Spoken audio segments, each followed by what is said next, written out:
It's Lavish Reacts to the Flesh. You know what time is, another video, and today we're about to go ahead and watch 15 crazy conspiracy theories in Joe Rogan's history.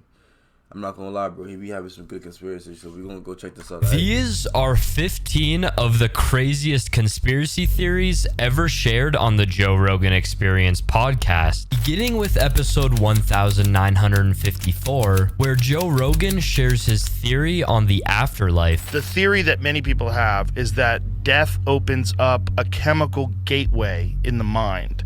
And that chemical gateway takes whatever the soul is, whatever consciousness is, and transports it into this new realm. It allows you, your conscious mind, to access this new realm, which is available to you upon death. And so a lot of the ancient cultures that did ayahuasca and mushrooms, they would talk about this realm as being like a well of souls, that you encounter disembodied life forms, disembodied spirits.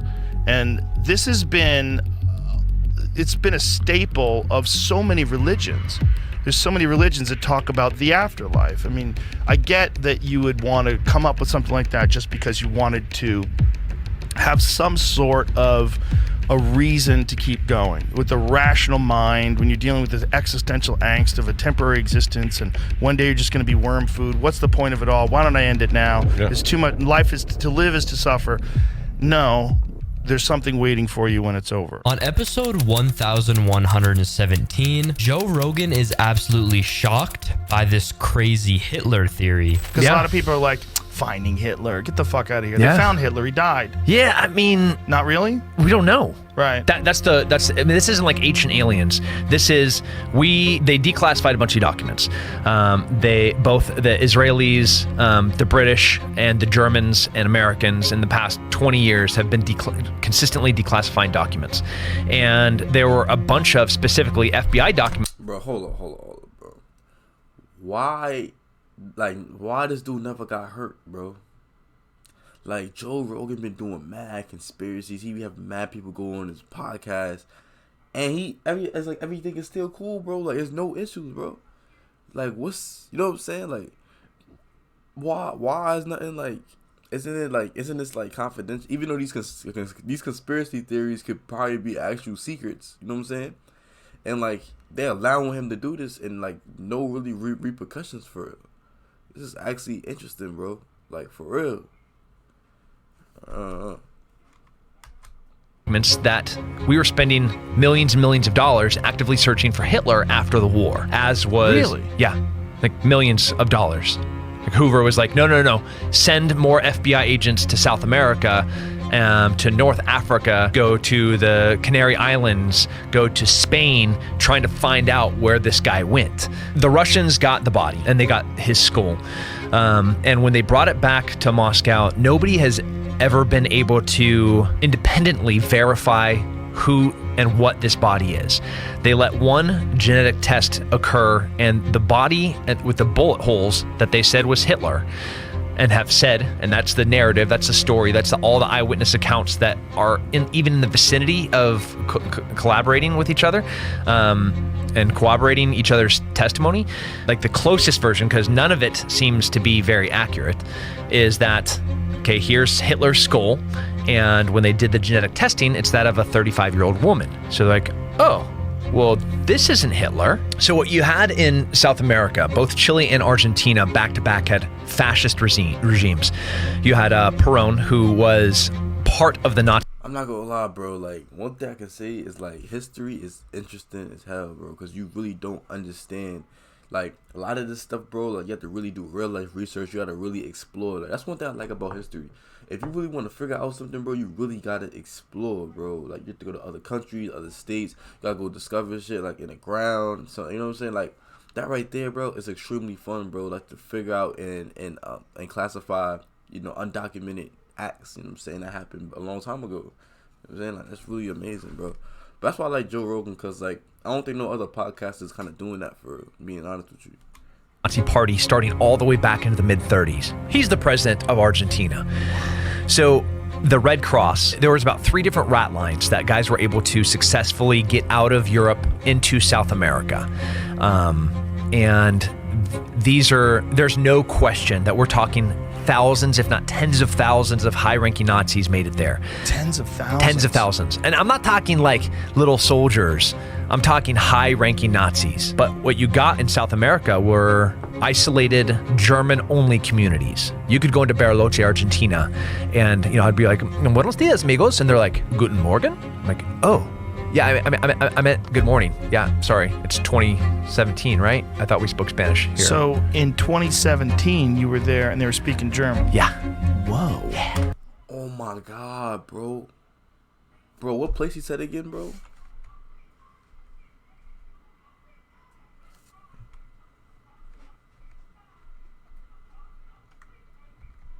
Of high-ranking Nazis. I'm talking German amigos, and they're like, "Guten." You could go into Bariloche, Argentina, and I'd be like, "Buenos dias, amigos," and they're like, "Guten Morgen." I'm like, "Oh, yeah, I meant good morning. Yeah, sorry, it's 2017, right? I thought we spoke Spanish." So they treat like, how to say, they treat their town and like in that place in Argentina like Chinatown, like it's really independent, or like it's a place in New York where it's like, it's called Williamsburg. And it's like a literal Jew community. Like everybody is Jew. The cop, they have their own cop. Like, I said their own cop. They have their own police system, their own ambulance system. Every single block straight owned by them. All the homes is like privately owned in that area. So that's how they's probably living for real. Cause you gotta understand, bro. When you do stuff like that, bro, you kind of isolate yourself around that area. So in 2017, you were there, and they were speaking German. Yeah.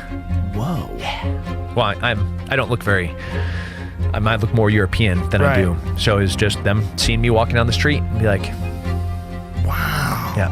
And there's tons of communities. I mean, if you go to Colonia Dignidad, which is now called Villa Bavaria, it is only German. Whoa. In the center of Chile, in the mountains of Chile. Like there's no Spanish being spoken there. It is exclusively German. And these are descendants of Nazis.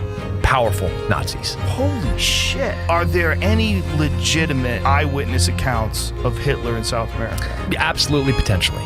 Whoa. Yep, eyewitness accounts. I saw him get off a boat. I saw him meet here.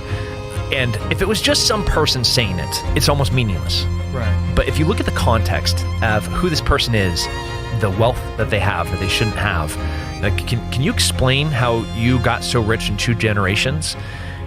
Okay, your grandpa got here from Germany in 1946. That's weird. And he's on a legitimate visa with an Argentinian passport. Also weird. And now he's a war refugee that's now worth millions of dollars. How does this work? On episode 1800. So you're saying Hitler never died, bro? Like Hitler probably just like fled and escaped. I mean, that's a smart move, but damn, bro, like, these are just some crazy shit. 97. Graham Hancock shares his theory that Antarctica on ancient maps is evidence for advanced civilizations. One of the things I find most striking is the presence of Antarctica on ancient maps, because we didn't discover it until 1820, and yet it's on maps drawn in the 1500s with great detail, which again were based on much older source maps that have now been lost to us. Astonishing thing is the so-called Pinkerton world map. I don't know if you can find it, Jamie. Drawn, I think, in 1813 or 1818, based on the latest exploration data at that time. And where Antarctica is, yeah, that one, keep going right. It just shows a hole where Antarctica is. Because it was an honest map. Nobody had found it by then. But if you go back to, for example, the Wolsey-Willer world map drawn in 1530 or thereabouts, you find Antarctica is present. That map shows Antarctica exactly where it should be.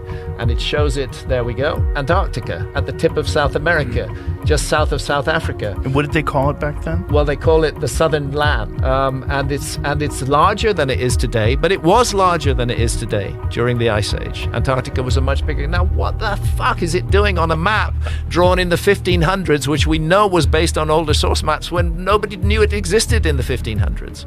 To me, the obvious answer is we are dealing with the fingerprints of a lost civilization that mapped the world and that left evidence of that mapping, which ancient map makers found and used and incorporated into their maps. These maps can be very confusing because they were trying to mix exploration data from their own period with data from the older maps. But when you look at these maps in depth, they're very, very intriguing. On episode 1928, Jimmy Corsetti shares his theory about Adam and Eve and the magnetic poles. But the Adam and Eve story, the theory of that is that it happens in cycles of 6,500 years, and that it's a 90-degree flip, but 6 days later, or on the 7th day, it corrects itself. The planet flips, not just correct. It's a planet flip 90-degree, and that because of it, the Earth essentially does a standstill. The sun will basically stay in the same spot, causing heating like we've never experienced, and that the wind and the waters continue with their momentum, because essentially the wind travels at approximately 1,000 miles an hour at the equator. So the theory is that when that event happens, it's going to be cataclysmic. And here's the wild thing, is that in that document it says a continental-sized tsunami being 2 miles high. Well, I showed you the Emikusi volcano in Africa in the Sahara, which is at 11,300 feet, that has salt as well as evidence of gastropods, sea life. That's 2 miles high. Yes. And I'm like, it would make a lot of sense. Like if you look at the Bible and involving like Revelations, and it's saying like 6 days. 6 days, on the 7th day, God rested. In that document, it says 6 days, things start simmering down a bit, and by day 7, things are starting over new. That's interesting. I'm not gonna lie. Adam and Eve. So I think like when it comes to like, I don't know, if you're reading like the Quran, the Bible, or if you're even reading like, anything that's like on a religious tip, like, bro, a lot of things are hitting gems to explain like real science in the real world, bro. You know what I'm saying? Like a lot of things, bro. Like, bro, I'm really fascinated by this shit, bro. What the hell? Beginning with Joe Rogan's MMA show number 12, Joe Rogan explains his conspiracy that the US moon landing was fake. The press conference from 1969 when they returned from the moon is one of the most cryptic, weird things you'll ever see. These guys look like they just stole something and they're being questioned.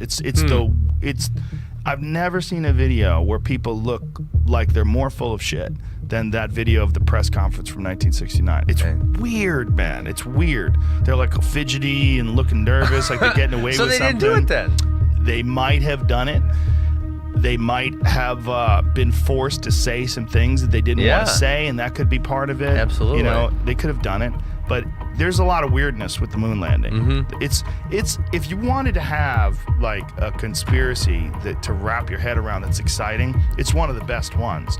Really, but who benefits from it? The United States government did, because it showed military superiority over the Russians, so we were able to do that. Sure. It also, it was the Nixon administration. People were just flat out full of shit. Well, yeah. I mean, they were just lying to people left and right back then. That's government, though. Yeah, but even more so then, because it was unchecked. There was no media. Social media. Yeah, there was nothing that would expose them for this. And this stuff, they would air it on TV once in 1969. You would never see it again unless you watched it on film. There was no YouTube where you could go back and watch the astronauts on trampolines video. The flat Earth thing is ridiculous. Watch this. And their feet are hidden. Look at this. Watch these guys bounce up in the air. It's like they're on some sort of wire, like they're being yanked up into the air. Oh, yeah. Like, what the fuck are they doing? And they're playing, like falling down, and it's very weird. But it could have been that they were really on the moon, and these guys were fucking cowboys and yahoos, and they wanted to bounce around. But there's videos of the flag moving in a non-existent breeze, which is weird too. And they try to make some logical explanations for why the flag could be moving in a vacuum, and some of it makes sense, but some of it doesn't. Like the wires one is weird. If you watch them fall down, like go to that one right there, Jamie. It might not have been real footage. What they might have done is use some test footage, like right there, Jamie. Right. So you're saying that whole entire moon right there, them niggas just probably made a whole prop set, a whole movie set, and did that shit. That's what you're trying to say. There, let it go. Like homeboy falls down, and then it looks like he gets yanked back up. Look at this. Whoops. Oh, he did not. Oh my God. That's true. Look. Like homeboy falls down, and then it looks like he gets yanked back up. Look at this. Whoops. Oh, he did not. That's Like, what not is him that? standing. You see, like I see if like you float and like you float up like that's you can see like look like he got yanked up, bro. Yeah, what is this? On episode Let me see that again. He gets yanked back up. Look at this. Whoops. Oh, he did not. That's Like, what not is him that? standing up. Yeah, what is this? On episode number 1308, Joe Rogan explains his conspiracy that 9/11 was an inside job. You want to hear another conspiracy theory that you probably don't know? It's going to blow your mind? Let's do it. The day before 9/11, the day before the attacks, Rumsfeld gave a press conference where he talked about trillions of dollars missing. The day. Then a plane slams into the very part of the building where they were doing the accounting, blows up half the fucking The very part of the building where they was doing the accounting, bro. They hit exactly where they was doing the accounting at. Let me shut up. Let me just keep watching. building in the Pentagon, blows up a wall. Donald Rumsfeld was on, where was it, the White House lawn? According to some estimates, we cannot track $2.3 trillion in transactions. 2.3.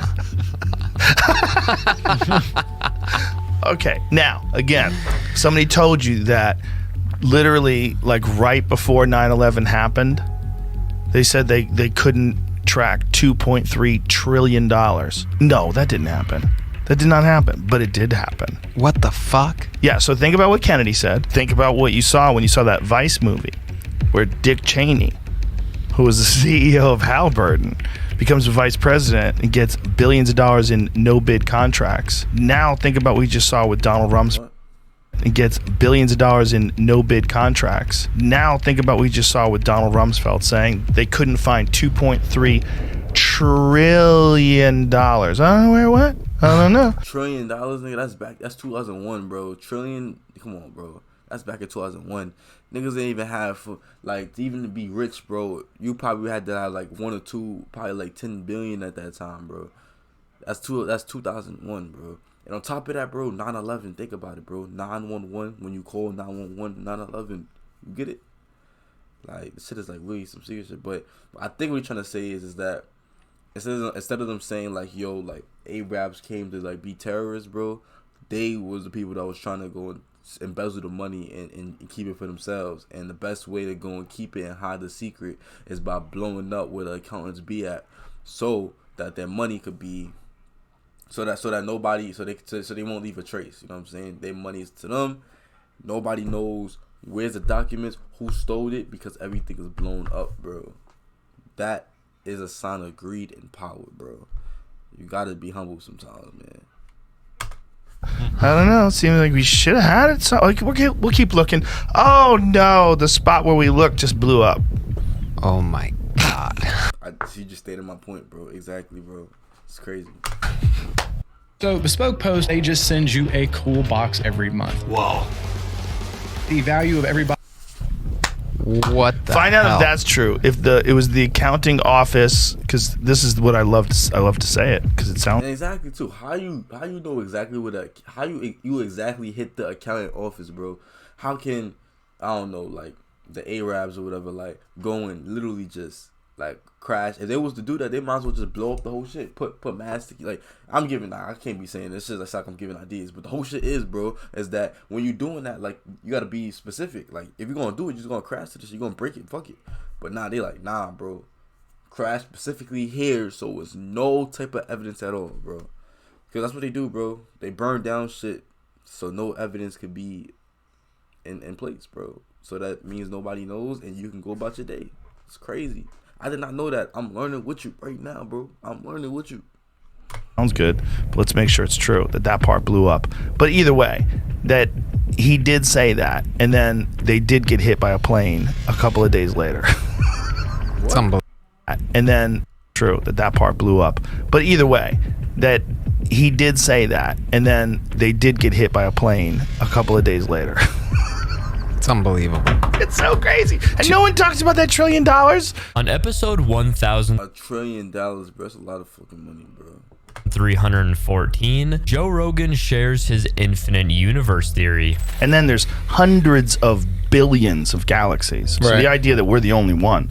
Not only that, Neil deGrasse Tyson explained this to me, because this is a mind fucking and a half, that the universe is so big that not only is there another you out there that has done everything exactly as you've done, to every pause, like that pause. I'm not gonna lie, bro. I'm not gonna hold you. Like, this is 100% fact, bro. I sit down and think like that. I'm like, yo, bro, it's a person right now that's doing the same exact thing that I'm doing. You see my hands, bro? They're doing brushing my hair.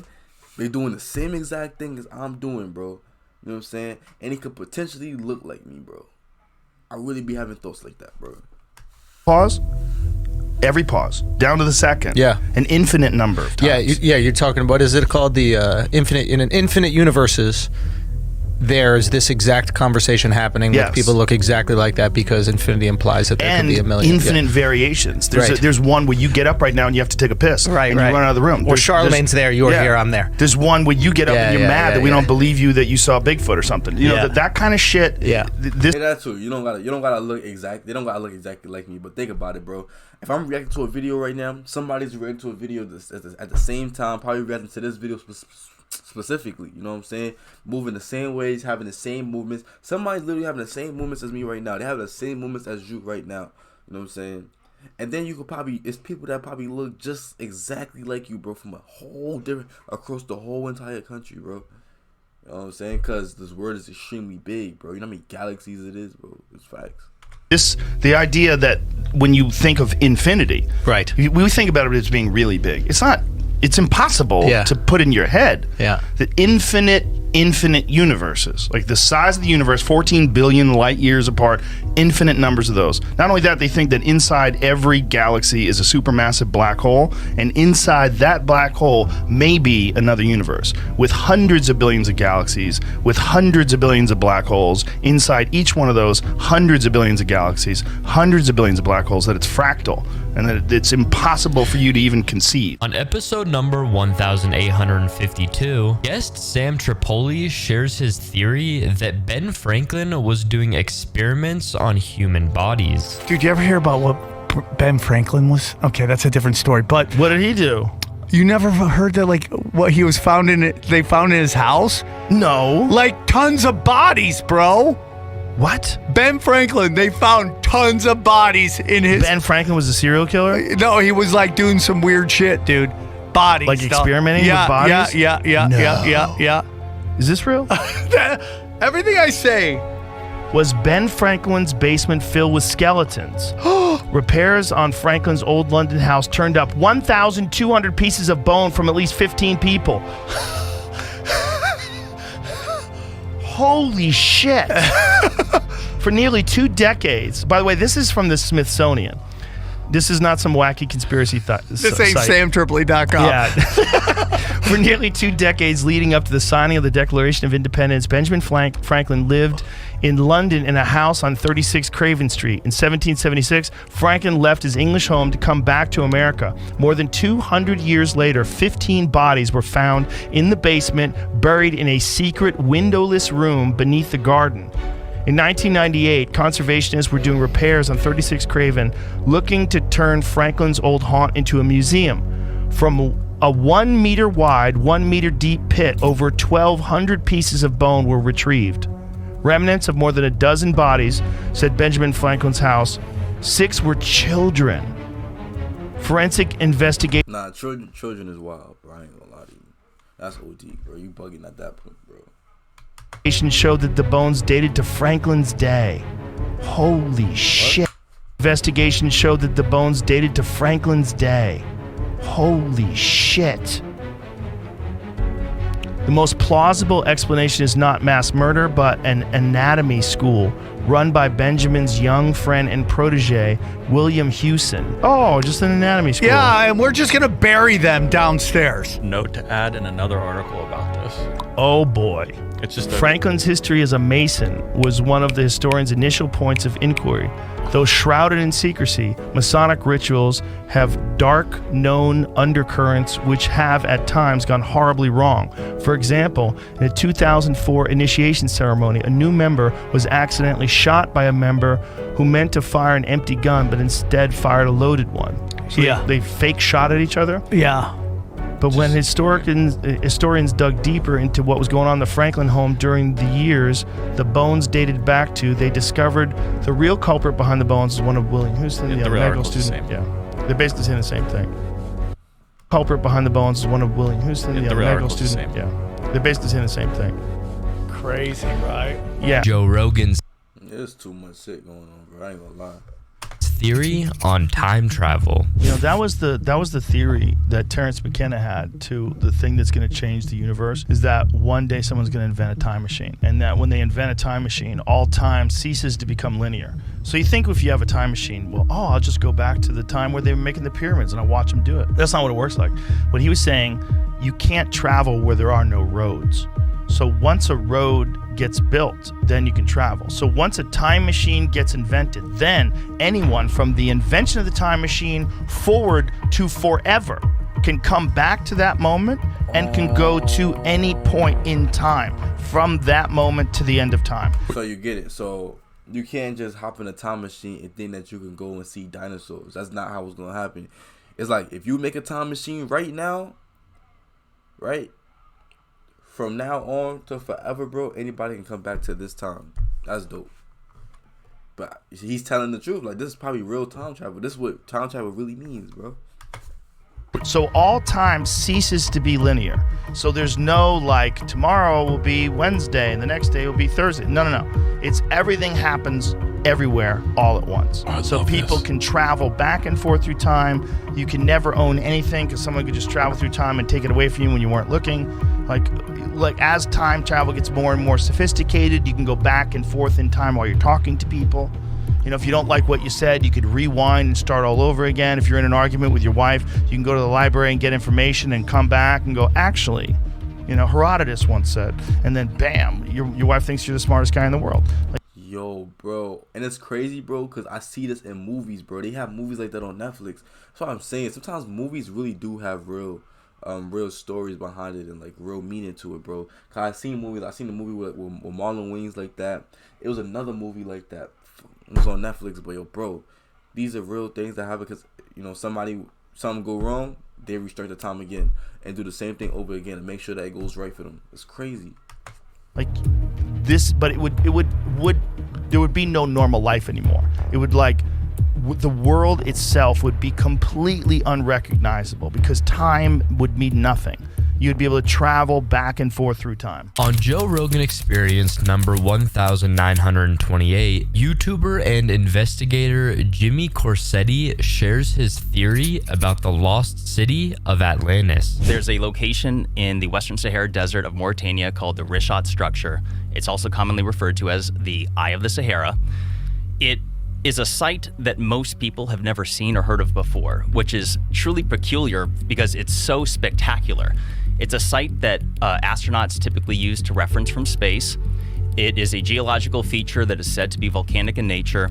And what's so spectacular about this is that it just so happens to match more than a dozen striking similarities to what Plato had described as the lost ancient capital city of Atlantis. Plato had described Atlantis as being the capital. Let me just mention that because it was an empire said to be made up of 10 kingdoms. And what I'm focusing on is the lost capital city, which was said to be made up of concentric circles, 3 of water, 2 of land, which matches the Rishat structure.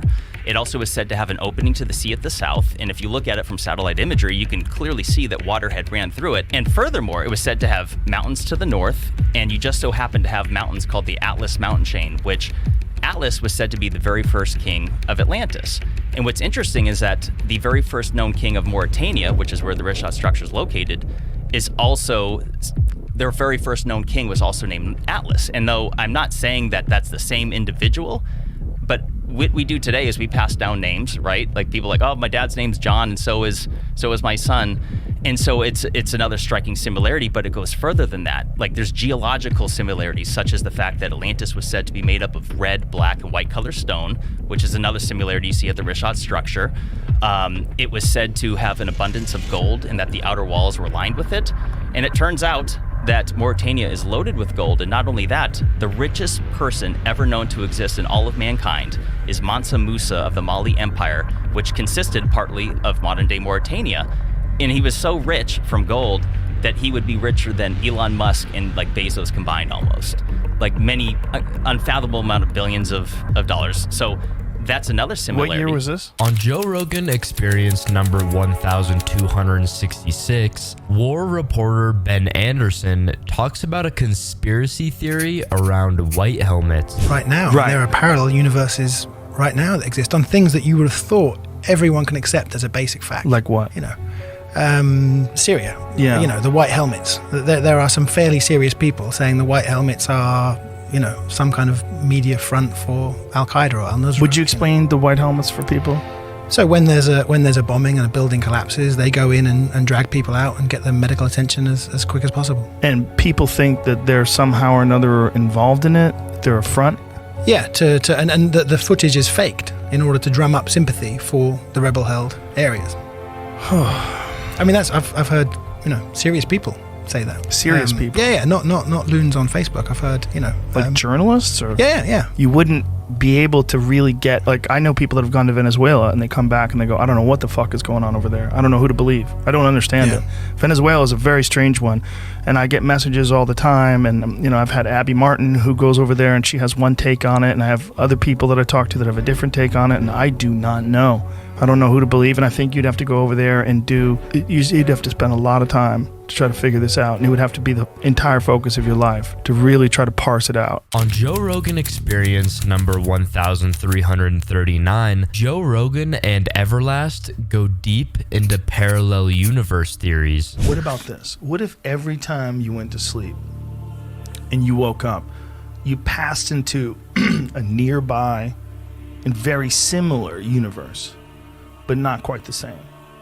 And depending upon your choices and how you live your life, it's how you wake up and what new one you pop into on the other side. And everyone's just a little bit different. The whole world changes just a little bit each time you make a decision, one way or another. Everything changes when you wake up. You think the world is static because it is when you're awake. You have no fucking idea what's happening while you're asleep. And when you wake up again, you have this foggy recollection of the past. And that's what you're going by. You're going by every morning waking up with a foggy recollection of the past. That's what you're doing. And you're assuming that nothing's changed and everything's static, and while you were asleep for 8 hours, nothing weird happened. You don't know what the fuck you're talking about. You have no idea. You're dreaming. You're having crazy fantasies and shit. Weird stuff is happening. You're fucking mermaids. You're flying through the air on a helicopter. You know, weird things happen when you're dreaming. What is all that about? We don't even know. We have no idea what that is. That soup of possibilities that's fucking swirling around in between your ears while you're snoring up a storm, and then boom, you wake up. Are you sure? In your ears while you're snoring up a is that soup of possibilities that's fucking swirling around in between your ears while you're snoring up a storm, and then boom, you wake up. Are you sure those memories are real? Are you sure that this isn't a whole completely new universe you're living in today? Or simulation. Or simulation. On a Joe Rogan... What? This is confusing. A storm. You don't know what the fuck you're talking about. You have no idea. You're dreaming. You're having crazy fantasies and shit. Weird stuff is happening. You're fucking mermaids. You're flying through the air on a helicopter. You know, weird things happen when you're dreaming. What is all that about? We don't even know. We have no idea what that is. That soup of possibilities that's fucking swirling around in between your ears while you're snoring up a storm, and then boom, you wake up. Are you sure those memories are real? Are you sure that this isn't a whole completely new universe you're living in today? Or simulation. Or simulation. Oh my God. Oh my God. Snoring up a storm, and then boom, you wake up. Are you sure those memories are real?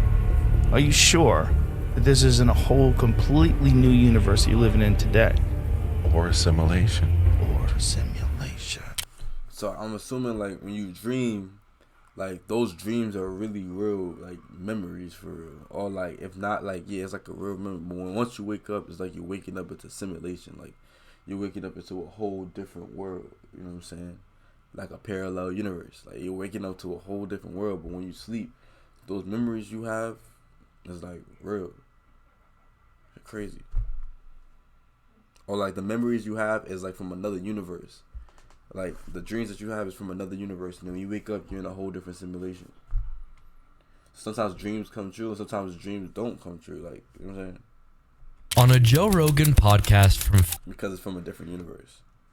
February 17th, 2019, Eddie Bravo shares his crazy conspiracy about space and one world government. The only way to make a one world government work is to have the people embrace it.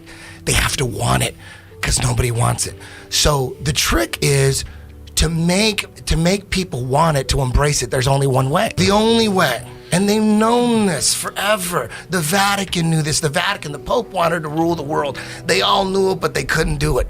They all knew it, but they knew one way, but there's no way how they're going to pull it off. What's the one way, man? The only way is if there was some extraterrestrial threat from up above us.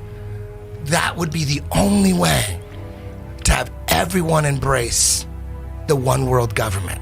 They all knew that for years. But it didn't work That's so far. the plan. They could never It's a make shitty it plan, work. though. They didn't have the technology 500 years ago. The Vatican knew about it. They wanted it. And you go to the Vatican, you see paintings of like Have you been there? UFOs with aliens in them. And back when I used to believe in UFOs, but before I figured out that UFOs they want us to believe in UFOs. They're preparing us for a fake alien invasion. That's always been the plan. A one world government. The only way to do it is to get us to embrace it. And the only way to embrace it is from an alien attack. Ronald Reagan talked about it many times at the UN, CFR. He talked about it because wouldn't it make, he looked at all the leaders of the nation, of the world, and said, wouldn't it make our lives easier if we just had some kind of extraterrestrial threat?